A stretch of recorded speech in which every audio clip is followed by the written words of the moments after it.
आखिरी ड्रैगन की उनकही उसलियत सल्तनतों के उरूज और जवाल से बहुत पहले, इंसानों के अपने शहरों को जमीन की हड्डियों में तराशने से पहले, लामतनाही आसमान और जंगली जादू का एक वक्त मौजूद था। इस दुनिया के दिल में, वेलोरिया पहाड़ की पगली हुई चोटियों के नीचे, पहले ड्रैगन गोश्त और खून से नहीं बल्कि आग और मर्जी से पैदा हुए थे। उनमें सबसे बड़ा विलार्थ था, एक अजदहा जिसके तराजू जलते हुए सोने की तरह चमक रहे थे। वो पहला शख्स था जिसने शाला फूंक कर अपनी आग से पहाड़ों और दरियाओं को शक्ल दी। ड्रैगन जानवर नहीं थे, फिर वो तवाजुन के मुहाफिज थे, दुनिया की बुनियादी हम आहंगी के मुहाफिज थे। लेकिन जैसे जैसे जमाना गुजरता गया, लालच इंसानों में इस तरह फैलता गया जैसे हुआ में धुआं। वो जादू जो जमीन में आजादाना तौर पर बहता था, उसे पंजरे में बंद करके जंग के लिए इस्तेमाल किया गया। ड्रैगनों ने उन्हें खबरदार करने की कोशिश की, और जब उनकी चीखें सुनाई न दें, तो शोलों की अजीम जंग शुरू हो गई। जंग सदियों तक जारी रही। पहाड़ों में शग्गाफ पड़ गए, समंदर अबल पड़े, और आसमान आग से सर्ख हो गए।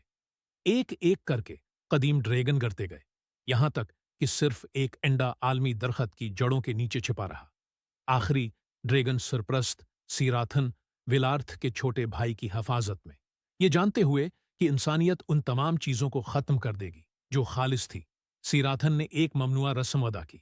उसने उंडे को लाजवाल जादू से बंद कर दिया और उसे उस वक्त तक आराम करने दिया जब तक कि दुनिया को एक बार फिर ड्रैगन की आग की जरूरत न पड़े।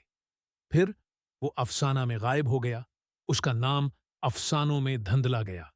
1000 साल बाद, फुलाद और मशीनों के दौर में, इलारा विन नामी एक नौजवान एक्सपेलवरर ने विलोरिया के खंडरात के नीचे एक कदीम गार से ठोकर खाई। वहां चमकती हुई रनों और कदीम हड्डियों के दरमियान उसने उसे पाया, इंडे, रोशनी के साथ हल्की सी धड़कन। जब उसका हाथ उसकी सतह को छूता है, तो उसके जहन के आसमानों में ख्वाबों का सैलाब आ गया। ड्रैगन बुलंद हो रहे हैं और एक आवाज सरगोशी कर रही है, आखिरी शाला दोबारा उठना चाहिए। दिन बाद इंडा फटा। चांदी की आंखों और सरख रंग के परों के साथ एक छोटा सा ड्रैगनिंग जाहिर हुआ। वो अपनी नौइयत का आखिरी ओरिलीन था, जो पहले शोले की दोबारा जन्म लेने वाली रूह थी। एलारा ने ओरिलीन को खफिया तौर पर पाला, उसे एक ऐसी दुनिया से छुपाया जो जादू से डरती थी। लेकिन जैसे जैसे वो बड़ा होता गया, वैसे ही उसकी यादों में कदीम जंग, विलार्थ और सीराथन, गुदारी और बर्बादी के टुकड़े होते गए।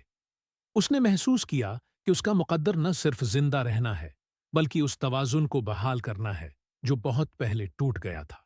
फिर भी तारीख कूतों ने हलचल मचा दी। एक खफिया आर्डर जिसे द एम्बरलेस कहा जाता है, अपने लिए ड्रैगन की ताकत को इस्तेमाल करने की कोशिश करता है। वो समझते थे कि ओरिलीन को काबू करके वो दुनिया के खोए हुए जादू को फिर से रोशन कर सकते हैं, लेकिन उसकी आज़ादी की कीमत पर। ओरिलीन इंतकाम और मकसद के दरमियान फटा हुआ। सदियों में पहली बार आसमान पर पहुंचा एक ड्रैगन एक ऐसी दुनिया में दोबारा पैदा हुआ जो ख्वाब देखने का मतलब भूल गया था। ओरिलीन के परों के तुलुआ होने के साथ ही दुनिया कांप उठी। अब वो आग का बच्चा नहीं था, बल्कि उसका मालिक था। इलारा के साथ उसने अंबरलेस का सामना किया, तबाही का नहीं, लेकिन सच्चाई के साथ ये जाहिर करता है कि जादू कभी भी हकमरानी के लिए नहीं था, सिर्फ मुश्तरका था। जब आखिरी जंग माउनेट विलोरिया पर शुरू हुई, जहां पहले ड्रैगन पैदा हुए थे, ओरिलीन ने तख्लीक के कदीम शाले को रोशन किया, जिसने दुनिया को पाक किया, जादू को एक बार फिर जगाया। जब धवां साफ हुआ, ओरिलीन उफ़क़ में गायब हो गया। उसका मिशन पूरा हुआ, उसकी कसम रूह में दोबारा पैदा हुई। वो आखिरी ड्रैगन नहीं था, वो एक नए दौर का पहला था। सदियों बाद, जब हवाएं पहाड़ों की चोटियों से सरगोशी करती हैं और सितारे सोई हुई जमीनों पर चमकते हैं, लोग अब भी आखिरी ड्रैगन की कहानियां सुनाते हैं कि उसके शौले ने दुनिया को कैसे बचाया और कैसे बादलों के इस पार कहीं इसका दिल अब भी सुबह के अंदर धड़कता है, हर तुलू आफताब के लिए। वो कहते हैं ओरिलीन का तहफा है वो अब्दी आग जो कभी नहीं मरती। देखें दोस्त, अगर आप हमारा चैनल सब्सक्राइब कर देंगे तो आपका क्या जाएगा। آپ کے یوٹیوب چینل پہ صرف ایک سبسکرائب بڑھ جائے گا، لیکن اس سبسکرائب کی وجہ سے میری لائف سیٹ ہو جائے گی. تو please subscribe to watch my videos. Thank you.